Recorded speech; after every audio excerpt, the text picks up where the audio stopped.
至少你今天就是解隔后第一天出关，你的身体状况还好吗？还好啊。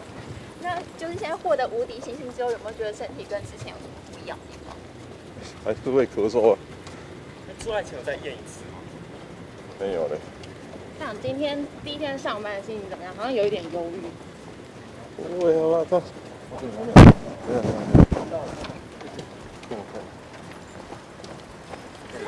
那个20号还有多久？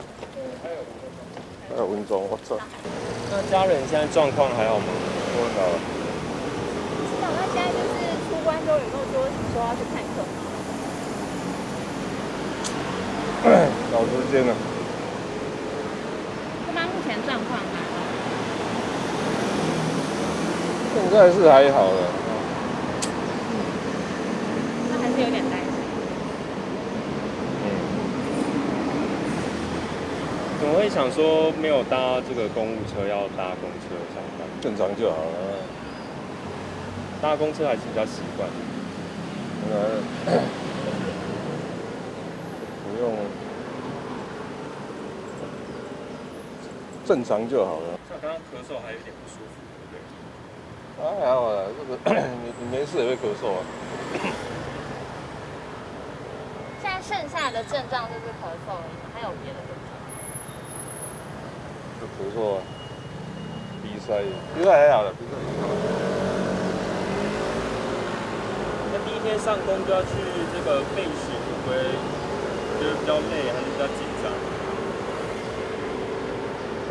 还有第8年的要好紧张。那跟我们分享一下这几天当奶爸的心情好不好？什么事情是最辛苦的？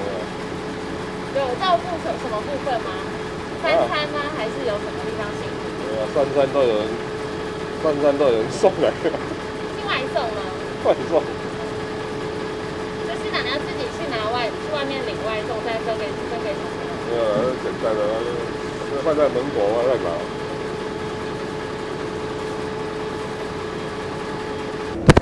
那你自己上班感觉最近的公车运量有减少，真的有减少？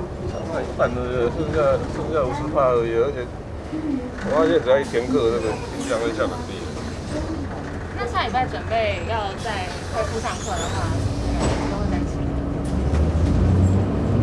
这个换货了，那个我现在还在医疗量能的范围内，所以还是尽量恢复正常，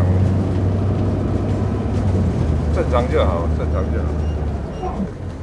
像隔离在家里，黄富也是好像代替市长去视察了很多地方，是怎么看他最近这段时间代理这样的表现？